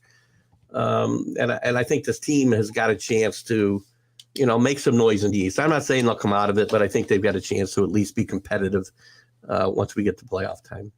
Now, come the end of the season, Keith, the Knicks are going to have this big decision on Quickly's contract. I mean, they invested a lot of time in him since they drafted him. He was sensational with that 55-minute night against the Boston Celtics. He looked elite in that game. Yep. Then he came back down to earth later. He's a good player. I'm not sure what to make out of him going forward. I mean, how much money exactly is he going to be worth? That's going to be the question facing the Knicks. That becomes a problem, right? Because there's always, in any sport, there's one dome owner out there that'll overwhelm somebody with a stupid contract, and the Knicks aren't going to match. But he's important to this team because he just supplies a lot of energy off the bench. Yeah. And I just love what he brings to this team. I said this even in his rookie season when he was really up and down. I thought he would develop into this type of player. Still has his moments where he kind of, falls asleep out there. But for the most part, he brings a lot of energy to this team whenever he's on the court. And I think it's very important that they find a way to bring him home or keep him home if he actually gets an offer better somewhere else. Yeah, I think Brunson has had a huge effect on him. Definitely. Playing behind Brunson. Yeah. So yeah, I think the entire team. Brunson's been a better player than I thought he'd be, to be honest with you. Yeah, I agree with that. Speaking of former New York Knicks, getting into college basketball, Patrick Ewing was let go by Georgetown. Now, This is one Hall of Famer I feel bad for, and I normally don't feel bad for players. But Ewing, he leaves the Knicks without winning a championship. He's remembered for that finger roll when he could have slam dunked that ball home. I think it was against the Rockets, if I'm not mistaken. Indiana Pacers. Pacers, right? I don't think he could have slammed, but I think he could have. But anyway, he really can't find a coaching position in the NBA. He tried that. He goes down to college, and now he's at Georgetown, his alma mater, where he was a great player, and they unload him. I don't know where he goes from here. They were talking about him maybe going to another school and coaching, Keith. I think I heard something about that. But what are your thoughts? Yeah, he was in a tough spot at Georgetown. The Big East is not the Big East that Patrick Ewing played in. It's still a good conference, but it's not the Big East from the 80s and the 90s. And it's tough to recruit at Georgetown, especially when you don't have these natural rivalries anymore with Syracuse every year. And, some of that has had an effect. The pressure of being at your alma mater, especially when they were already on a downward turn. It's not like he destroyed the program. They weren't going anywhere when he got there. Right. So he had a 6-year run, Keith, at Georgetown, so he was given an opportunity. A lot of coaches don't last 6 years. And that really, I would guess, would have been his dream job, going back to his alma mater, Georgetown, where John Thompson coached him. Yeah. And Patrick Ewing, he could land as an assistant coach in the NBA somewhere. I could see that being on the staff somewhere once again, as he's been in the past. That's probably where I see him ending up. But if it's in college, it's going to be a mid-major, small mid-major. He's not coaching major college basketball again as a head coach anyway. Patrick Ewing stayed longer than maybe he would have. If you remember, he struggled his entire time there. They won the Big East tournament 2 years ago out of nowhere. That saved his job that year. Yeah. Well, you get to this year, they lost 27 straight Big East games over the last 2 years. If they got the number right, you're just not going to survive that. And he's not a bad basketball coach, but it takes a lot to be a head coach at a Division I power school. And, he just wasn't the right guy for the job. And it's unfortunate. I hate to see it happen to a guy like that, but it's unfortunate. You wonder about the recruiting. You get a big name like Ewing. The same thing happened at St. John's with Chris Mullin.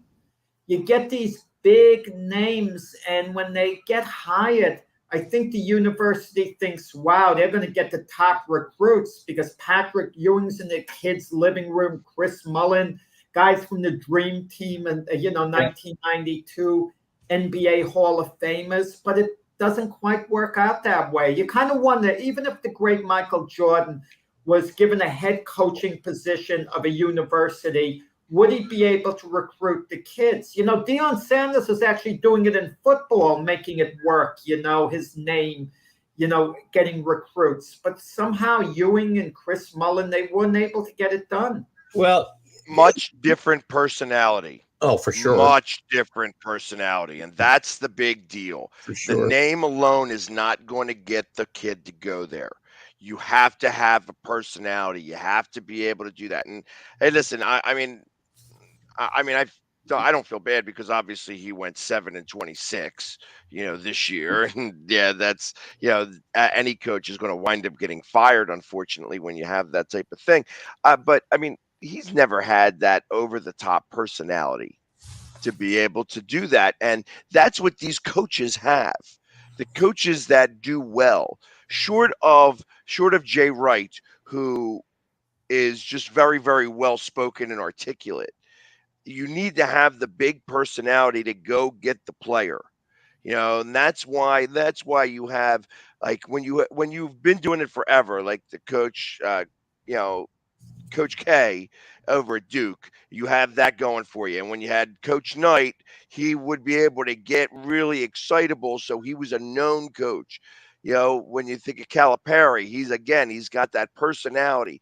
It's Patrick Ewing didn't have that personality. It was almost kind of monotone.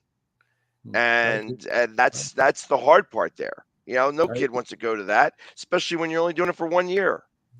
Yeah, I agree. And you got to be able to coach a little too. I mean, Mikey Anderson, who's at St. John's now, recruited very well. He's got some really good blue chip players there, and they are still not winning. So, they were. Speaking of that, Keith, next there's talk about Rick Pitino leaving Iona to go to St. John's. And what bothers me is when Rick Pitino first got the Iona job, he made it clear that he could basically take this to the bank. This is his last stop. He's not going anywhere at all. Keep that in mind. When Rick Pitino said that, his stock was kind of low. He was even a bit lucky to get the Iona job. And now he's revitalized because he's done well at Iona. And he's reminded us of the great coach he is. And he has the big name, and now he might be in demand. In other words, Rick Pitino's full of it. Okay, what he said at the time. He always has been, and I knew when he said it at the time, yeah, that's going to last as long as, they don't make an NCAA tournament. But as soon as he made the NCAA tournament, his name starts to come back around in the bigger school circles, and he's willing to listen. He's made it clear he'd like one more shot at a bigger school. And to be quite honest with you, if St. John's wants to turn around that program, Rick Pitino will probably be a good choice to do it. But they got some other problems there too. Their facilities are some of the worst in major conference basketball in the country. So that's a strike against them from a recruiting standpoint. And as far as personality goes, by the way, you don't have to have a sterling personality like Deion Sanders, because speaking of coaches who are retired or are gone, Jim Boeheim leaves after 47 years at Syracuse, and he's got not the most sterling personality in the world, and he's done a pretty good job of recruiting kids to play out in the middle of nowhere in New York, upstate New York. Yeah. So built a dynasty. Yeah, but I mean, there was a lot of down home cooking in that area. So I mean, basketball is a pretty rich basketball area, and he had all of New England He got to the new kind of pull from. He got the So New let's kid. be for real. Syracuse is a big name in New England in comparison to everywhere else in the country, because he had everybody up north. If you were any good at basketball, if you were good at basketball in Maine, you're not going to the University of Maine. You could go to Syracuse. No, So but I mean, let's be for real. I think that he was the beneficiary of the location. well, don't forget too. Before the formation of the original Big East, it was not easy to recruit to Syracuse either, because the good kids, and he was getting kids out of New York City, Pearl Washington, Carmelo Anthony. He got great players out of New York City that normally would have gone out west somewhere warmer, like UCLA, where they'd be on TV all the time.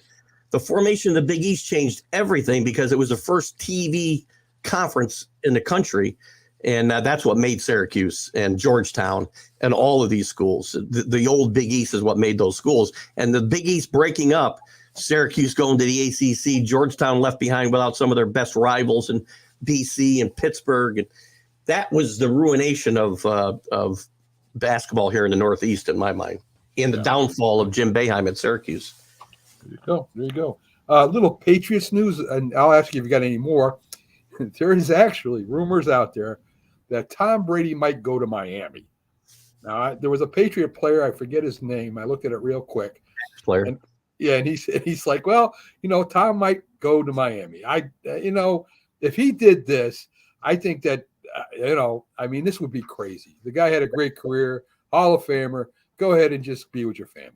Scott Zolak, who was a longtime Patriot backup quarterback, he's a big radio personality in Boston now, made this comment on his show that, he doesn't believe for a second Tom's not coming back if Miami's 100% in play if Tommy wants to play. Look at where he's looking at schools. Look at this. Well, he lives in Miami. Where is he going to look for schools? What is Mac talking about? Just hang out with your family. Just got divorced. He can't hang out with his I'm talking about his kids. His kids, Jack. He said he has. Yeah. Listen, the kids get older. Let's be honest about it. Do they want dad around all the time? They like hanging out with their friends. They like to do things with their dad sometimes, I'm sure. And I'm sure there's a great relationship there by all accounts. But they're older. You like hanging out with your friends. You're not wanting to hang out with your dad all the time. Well, they're still little. They're his kids with Giselle are still young kids, though. They're not teenagers, so they don't want dad gone yet. And by the time they're old enough to do what you're talking about, Jack, he'll be 55, and I don't think he's going to come back then. Right. And Jack doesn't have that kind of relationship with his kids. His kids hate hanging around with Jack, so that's just his person. He's not going to do this 2 years in a row. I'd be shocked if he did this 2 years in a row. I don't think so either. Any other Patriot news that we should be aware of? I mean, besides Brian Hoyer, Jack's favorite backup is gone. Any other thing that you could think of? No, that's the biggest news actually right now. The fact that they're going to have at least a semblance of a competition, it looks like, for quarterback between Zappe and Mac Jones is kind of the talk. Because everybody talks, very highly of Mac Jones in the organization, except the guy that matters most. That's the head coach. He gives very backhanded compliments every time he's asked about Mac Jones. So we'll see what happens. It's going to be interesting to see what they do in the draft. I got to start diving into that. I know we'll be talking a lot more about that as we go forward. Right. But they got a lot of holes to fill. But I'm excited about the fact that they put the offense in the hands of Bill O'Brien and Adrian Clem. I don't know if we mentioned a couple of weeks ago, they brought him in to be the new offensive line coach he was with Oregon. And Dante Scarnecchia, who's a legend in New England, has been trying to get them to bring in this guy for a couple of years now. So excited about those developments. Jack brought up the rumor that the Patriots are interested in Lamar Jackson. I don't know if you heard that or not. No, I didn't bring that up, Matt. Yes, you did. Like me instigating now. That's a rumor started by Jack. It's not the character for Bill Belichick to break the bank and go after Lamar Jackson. I don't know. I think Jack's the one that mentioned that. But go ahead. I think Jack has as good a chance to be the quarterback of the Patriots as Lamar Jackson does. If by some chance, let's say I'm wrong, and they do go after Lamar Jackson, it would be because of Robert Kraft forcing the issue. That would be the reason if it ever happened. That's not his style either, though. I don't see that happening. No. Neither. He has as much chance to go there as he does with the Jets. So a little bit of NBA news. I want to get your opinion on this, Keith, because we talked about it already, but you didn't mention anything about this, or I didn't mention this to you. Charles Barkley rips Kendrick Perkins, suggesting racial bias plays a role in the MVP voting. I'm sure you heard of it. What are your thoughts? I don't think it plays any part. And my problem with Kendrick Perkins is he was race baiting, and then he says he wasn't. He sat there telling JJ Redick he didn't say exactly what he said. You know, if you believe that, then stand by your words at least. That's my problem with Kendrick Perkins here. And I don't think it's, do you think it play? I mean, how many MVPs has LeBron won? How many MVPs did Michael Jordan win? Kobe Bryant. Where is the racial bias that he's talking about? I don't understand. Just because, a white guy from Europe won the last 2 years and they're going to win this year? Well, Pags is claiming there's Philadelphia bias because Embiid hasn't gotten it. Well, that's more. He feels they don't want to vote for a Philadelphia guy. That's got more credence to me than what Kendrick Perkins said, to be honest with you. I mean, I'm saying that's. I think it has more to do with the fact that this is going to be his third in a row. And that last year, that realistically, I think that Embiid should have won it over top of Joker. I think he had the better year than Joker, and they gave it to Joker anyways. And then you go look at Mike Greenberg, who has never even watched a basketball game. Is listening. He gets a vote on who's the MVP. Listens to his intern because his intern hates the Sixers and goes with Joker instead. And then comes out and says, maybe I should have voted for Embiid instead of listening to my intern. I mean, it just made it a joke. How close was the vote? How close was the vote? I don't even know. Do you know, Pegs? Last year, I think Joker won by that was definitely like more than 10 votes. I think. I mean, it was something that was. I don't know that it was like a 1 vote differential. Yeah, but it was close. It was close. This year, it won't even be close. Yeah, look, we had enough problems in this country with stuff without, guys like Kendrick Perkins trying to fan flames that really aren't even there in my mind. So I think he's trying to keep up with Stephen Smith. That's what the problem is. Well, that's possible. That's how these guys stay on, get their pictures on TV all the time as they get more and more outrageous every day. Right. So we haven't brought this up yet. Ja Morant will be away from the team for 4 more games. Now, it started out a lot worse than it is now. They were talking about the whole season. They were talking about indefinitely. Now it's down to 4 games. Ja Morant definitely needs some kind of help. Maybe, I don't know how you do it while you're playing basketball. They're so busy. So what are your thoughts on that, Keith? Yeah, I think it's a sad story. This is a great player. And, again, these kids and guns, I just don't get it. I mean, it's bad enough you're carrying a weapon around, you're brandishing it at different places. Now you're carrying it on planes because there's only one way for him to get it to Denver. I don't think he had one of those kids from Alabama drive it to him like those guys did. I think he brought it on the plane with him. And I guess they don't have the same security precautions on charters as they have on regular flights. It must be. I don't know how you get a gun on a plane, but he did. But could you pack it in a suitcase if you're checking the suitcase? You can't do that. Maybe that's what he did. But, look, it's guns and these kids in all sports. I don't get it, man. I mean, it's just gotten to be an outrageous epidemic and bad things happen.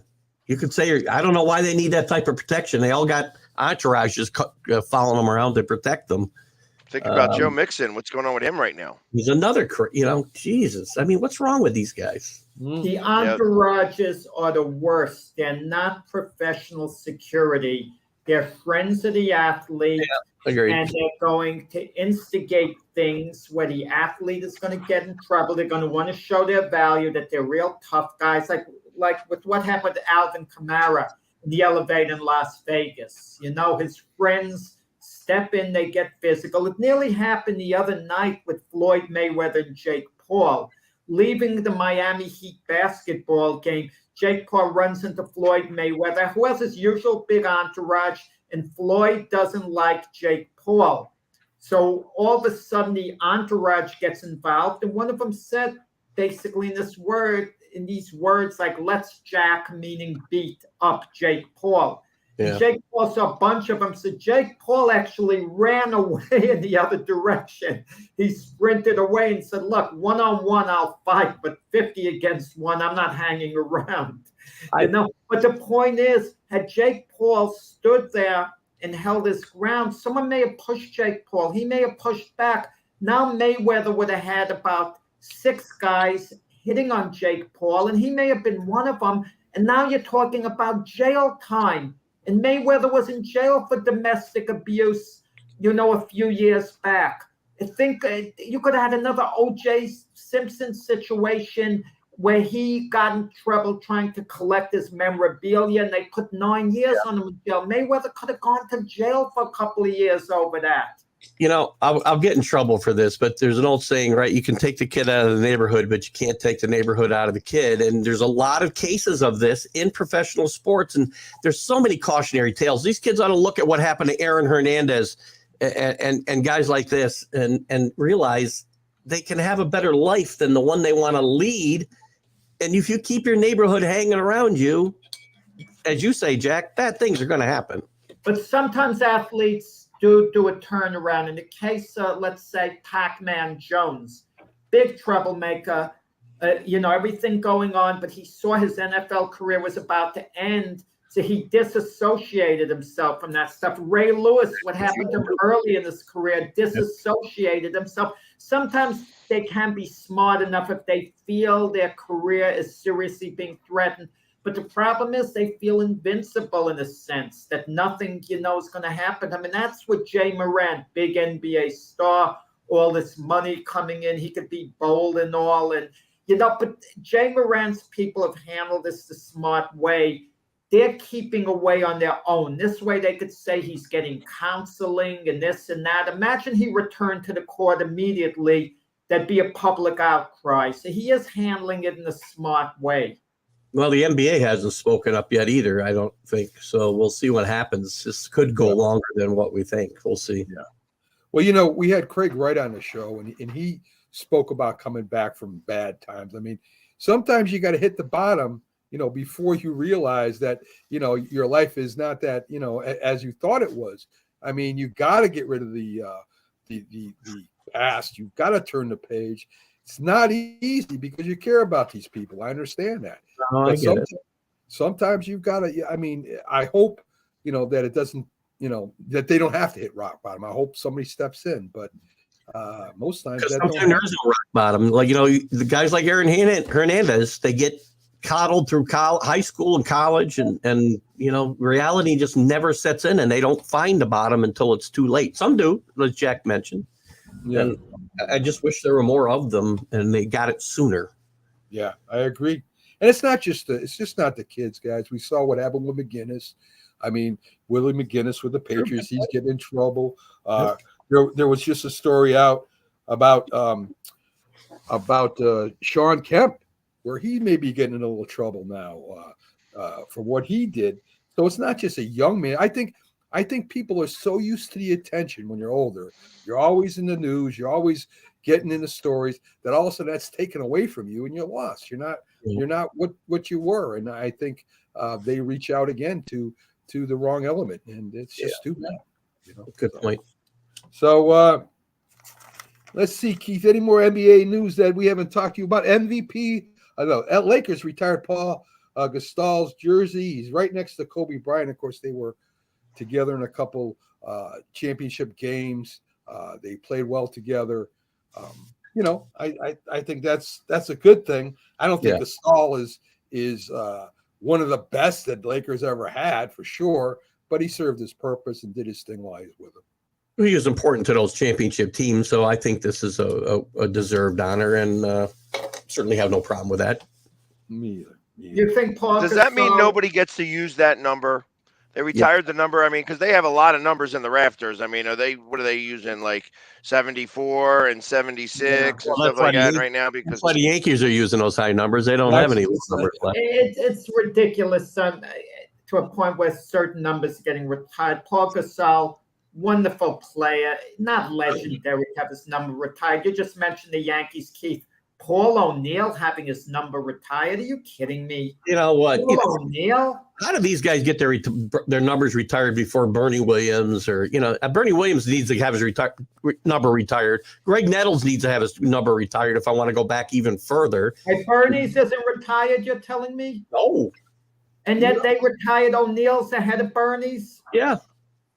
Tell me about it. Reggie's there 4.5 years or whatever. He's got his number retired. Yep. We could throw Roy White in there too. Roy White's another one. Yes. They're you know what I think? Legendary players should have their number retired. Agree. But that's not the way speaking of that, Joe Willie Namath, we're going to talk about this on the debate show. We'll give our opinions then. Volunteered, he says Aaron Rodgers could have his number 12 because Rodgers has won the number 12 his whole career. So if Aaron Rodgers comes to the Jets, that was Joe Willie's number. Joe Willie says, give him the number, take it out of retirement. I want Aaron Rodgers here. It says a lot about Joe Namath, to push his number 12 coming out of retirement for Rodgers. Yeah. You don't do that. You don't give Rodgers name his number. Well, we'll talk about it on the debate show. I just wanted to mention it as a point of reference. Well, you brought it up, Jack. I wouldn't either. I won't be there, but I wouldn't either. No, I mean, listen, Rodgers won a Super Bowl. Namath won the most important Super Bowl in the history of football, bringing the AFL into the NFL. So yeah, who knows? Maybe Rodgers will switch to number 0 because that's going to come back into play this year. Yes. Well, we had a big thing about Rodgers, Keith, earlier. I think Rodgers is a queen. He's a drama queen. He loves this kind of attention.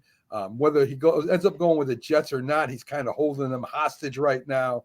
They're not going to go check for another quarterback until Rodgers makes up his mind. The Jets. There's no other choice, though. What are they going to do? What's their plan B? Their plan B signed in New Orleans. Lamar Jackson. Well, they're not going to. I don't think they're going to give up the capital it's going to take to get him. I don't know. They're going to have to give up a lot of capital to get Rodgers. So I don't think. No, they're going to pay money, $60 million. But I've heard a first round draft pick and a mid round draft pick. That's not terrible as far as hurting your future. But look I'm not a Jet fan, and I'm not a Rodgers fan. I think he is a diva, and I think he'll probably be the drama will be ratcheted up quite a bit in New York. But if I'm a Jet fan, I want a chance to win. There's a lot of talent on that team, and I'm a quarterback away from being a contender. Maybe I might roll the dice and say that's my best option. There's no other option for the Jets right now. If they want, I have a dark horse candidate, Keith. If Rodgers doesn't work out, and let's say Lamar Jackson is too much of a reach, minimal investment. Believe it or not, don't laugh. If they're serious about rehabilitating Zach Wilson and maybe him, Brian Hoyer, I'm going to bring up Jameis Winston.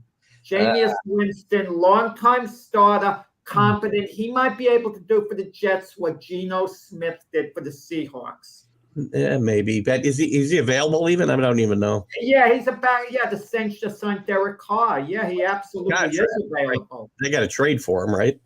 Yeah, but you could get him. You could get him easy. You could work something out. Listen, I probably would go that route before I went the Ryan Tannehill or Jimmy G route. I mean, you don't have to invest much in Jameis Winston. That's a better plan B than they have right now. Yeah, well, I think this is my hot take. Baker Mayfield starts with the Jets next year. There you go. That's interesting. There you go. Actually, I mean, could it go the other way, where instead of we talked earlier that it could be that Stafford was available?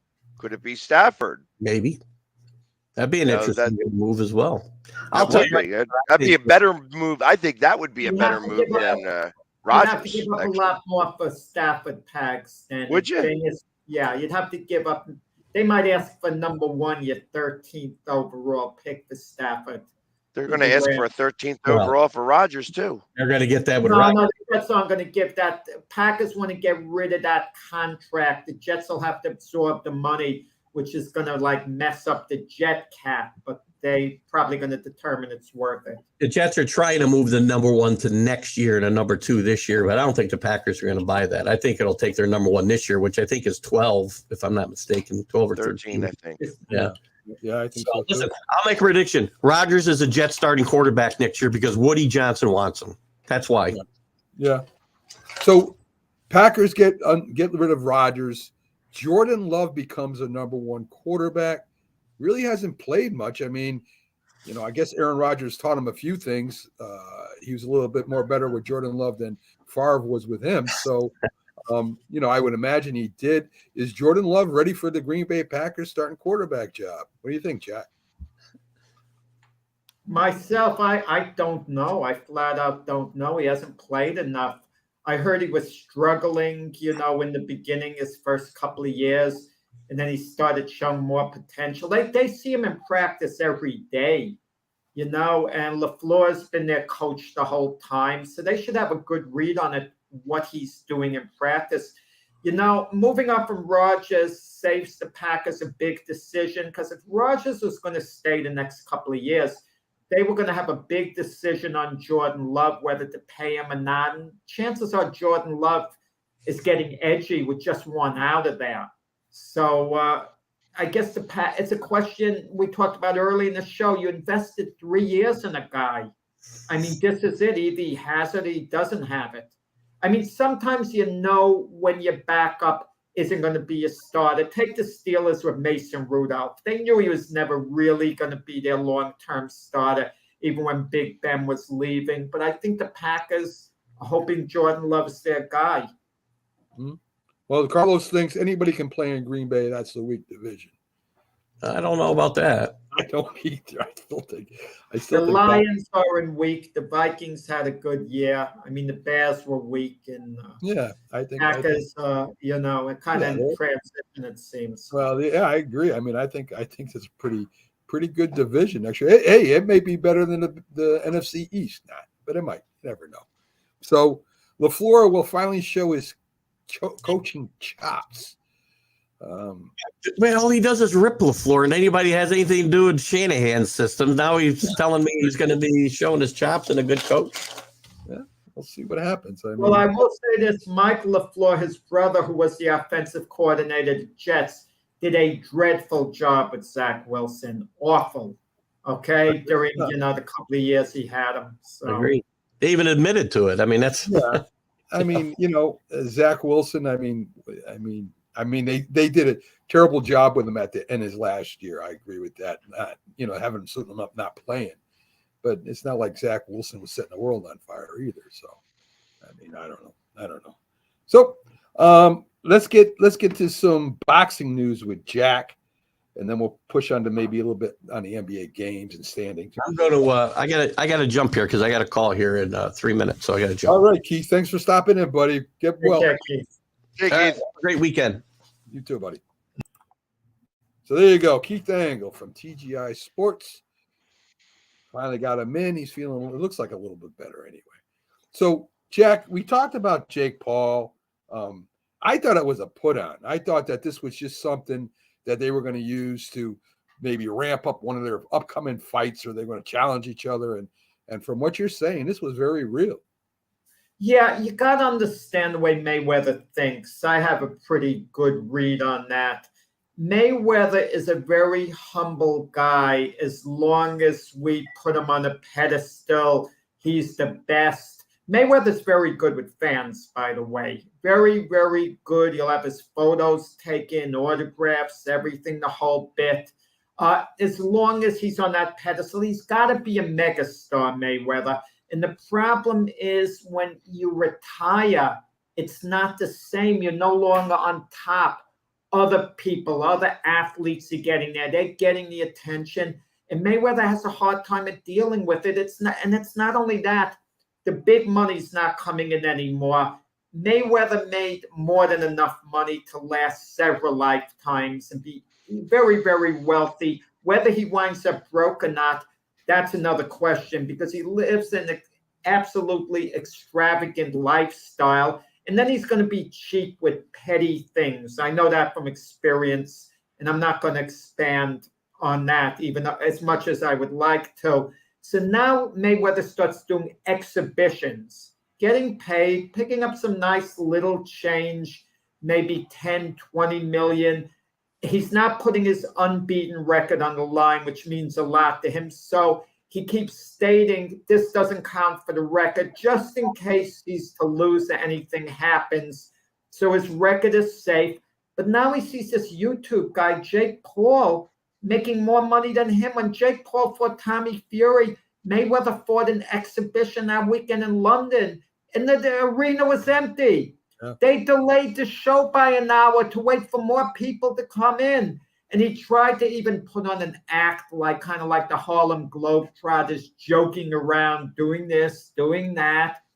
And people are tired of these exhibition matches. So now Mayweather meets Jake Paul, and Mayweather boxed his brother Logan Paul in an exhibition. And Jake Paul grabbed Mayweather's hat. Cheap, a couple of years ago, cheap thing by Jake Paul. I guess it bothered Mayweather at the time they went after Paul. But I think it bothers Mayweather now more that Paul is bringing in more money than he is. He's a big attraction than Mayweather now. And the only way Mayweather could be a megastar again if he actually comes back and he boxes for real. But now he'd be risking his unbeaten record, and he knows it, and he doesn't want to do that. So Jake Paul's leaving the Cleveland Cavalier Miami Heat game in Miami, and he runs into Mayweather. Mayweather always has the big entourage of security, and they see Jake Paul and they start mocking him. Okay, and oh, you lost, you this, you that. And one of the guys said, let's jack him up. That's a threat. That means let's hit him. Now, were they actually going to plan to put hands on Jake Paul? Chances are they just wanted to scare Jake Paul. And Jake Paul turns and is actually running away at top speed, which is startling in itself. And like I said earlier, Jake Paul was saying, well, 1-1, yes, 50-1. I'm not hanging around. I'm not dumb, which is a correct response. Yeah. Now Jake Paul is challenging Mayweather to a real fight. It's not going to happen, but imagine it did. Imagine Mayweather's willing to put his unbeaten record on the line against Jake Paul. Do you know the business that's going to do? Okay? I mean, Mayweather's going to come out of this with, let's say, 150, 200 million or whatever. And for a guy who might need a cash infusion, there's a teeny chance it might happen. He might think, I could beat Jake Paul. I'm going to make him lose weight, get down in weight. I still got enough to beat a guy like that. So, we might have a little fun going forward. Well, that would be interesting. I think Mayweather would beat him too, Jack. The big fight that everyone's talking about is Ryan Davis, Tank fighting Ryan Garcia, Tank Davis. Right. Yeah, fighting. April 22nd in Las Vegas. Major fight. One of the biggest fights that could be made. But you know what gets me? You see at the press conference, they keep saying, oh, that's the biggest fight that could be made in all of boxing. And people fall for that line. Is it bigger than Tyson Fury against Alexander Usyk for the undisputed World Heavyweight Championship? The answer is no. Okay, is it bigger than Terence Crawford against Errol Spence for the undisputed Welterweight Championship? The answer is no. Okay, is it bigger than Artur Beterbiev against Dmitry Bivol for the undisputed World Light Heavyweight Championship? The answer is no. But it's still a heck of a big fight. It's a great fight. I know Craig, he idolizes Tank Davis, okay? He's picking Tank by a KO. I'm picking Garcia in a thrilling fight by decision, okay? But difference of opinion, Craig could be right. I could see Tank knocking Garcia out as well. It is a great fight, April 22nd. But we talked about a little while ago about athletes being in trouble. Having to get it together. Tank is facing sentencing from a Baltimore judge. I think it's May 6th is the date. There's an excellent chance he's going to jail, unfortunately, because of a few things that happened before. So he's got to have, that very much on his mind. By the way, yesterday on the show, Joe Santoliquito tried to straighten Pax out in a polite way because Pax does represent the Philly fans. He was saying, rightfully so, Joe, There's a great fighter residing in Philly, Stephen Fulton. He's going to Tokyo May 7th, and he's taking on Naoya Inoue. You can pronounce Inoue's name several ways. Japanese superstar, rated by some as the greatest fighter pound for pound in boxing. If Fulton wins that fight, it's a monster victory. He's got to be a megastar in Philadelphia. And if he's not a megastar in Philadelphia, if he wins a fight like this, that to me elevates him into it has to elevate him into big time territory. I mean, and if he's not known in Philadelphia after this, shame on the Philly fans. Who would you pick in that fight, Jack? I'm picking Inoue by decision. Inoue is considered one of the hardest punches pound for pound in boxing. Craig thinks Fulton beats Inoue. Could have him. Fulton is the boxer. He's a master boxer, smooth, moves around the ring. Inoue is polished. He's relentless. He hits so hard. He's going to take the fight to Fulton. Fulton's the naturally bigger guy, but I could see Inoue mounting enough of an offense, to win on points, and Fulton being good enough not to be knocked out the way just about all of Inoue's past opponents have been. See, I love to hear about the newer boxers coming up. They don't get enough coverage with the exhibition fights. Jake Paul, the old timers still going at it. I love hearing about any young boxers out there that are making their way up. Is there any of the young boxers, Jack, that you've heard of that have a shot and maybe working their way up the ladder? No, we don't want to talk. I'm not talking about the 68 round fighters and covering all that. For the simple reason, because when they get there, the big fights aren't being made. Right. I mean, that's the thing about it. You take a brilliant talent like Shakur Stevenson. When is he going to be in a truly big fight? He's fighting April 8th against a fighter from Japan. The name, for some reason, I'm having a brain, freeze right now. But he should win that fight. But is Shakur Stevenson then going to fight Devin Haney, assuming Haney beats Vasily Lomachenko, who's a bit past his prime? Would Shakur Stevenson then go in with Tank Davis or Ryan Garcia, the winner of that fight? Jared Anderson, right. Craig mentions a great name, up and coming. But Jared Anderson, what are we waiting for? He's promoted by Top Rank.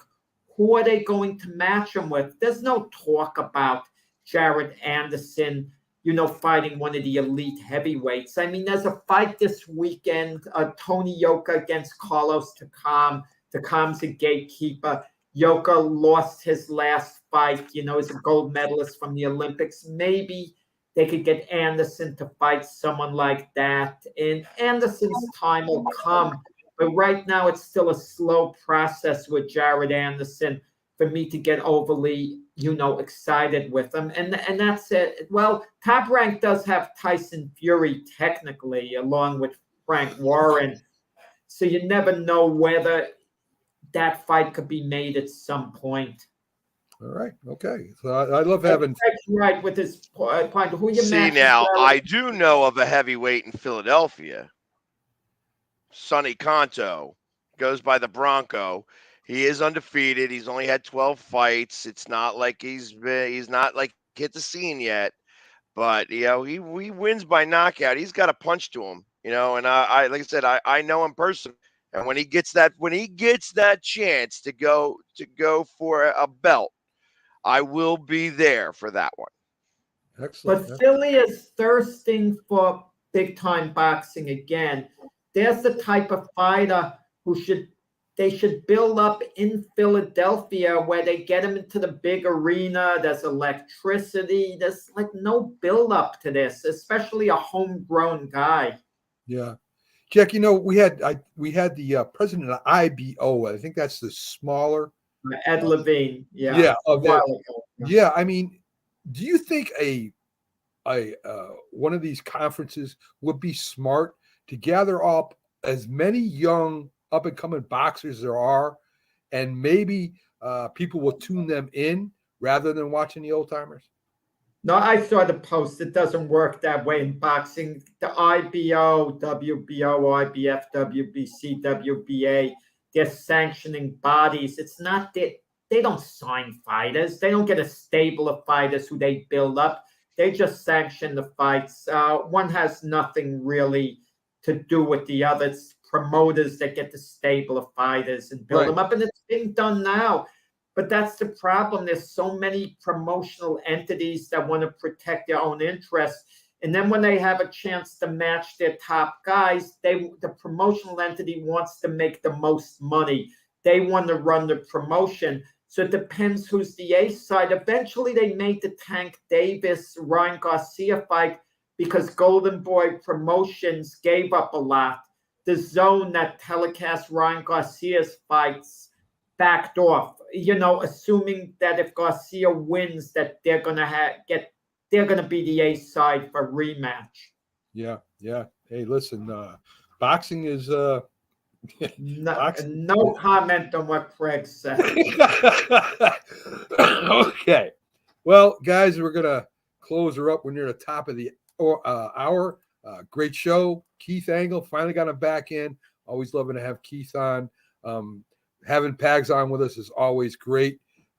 And so tonight is Friday. Don't go out there and get too hammered. Stay safe. And we'll see you tomorrow on the Mac. And just in closing, I want to say one thing. I'd like to see Joel Embiid close the season strongly to get my MVP vote. Right now, it's all up in the air. It's very, very tight. So let Joel Embiid close with a flurry and make a real compelling case for himself. All right. Well, thanks for all the views, the comments. And like I said, we'll see you tomorrow on the Mac and Jack Debate Show. Have Dr. Paul back, Jack, and then Pax, you'll be in tomorrow too? For a little bit. I'm going to have to, I may be in the car, so you may hear me, but not necessarily see me.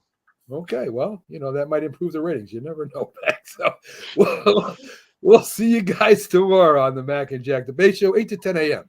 Have a great night, folks.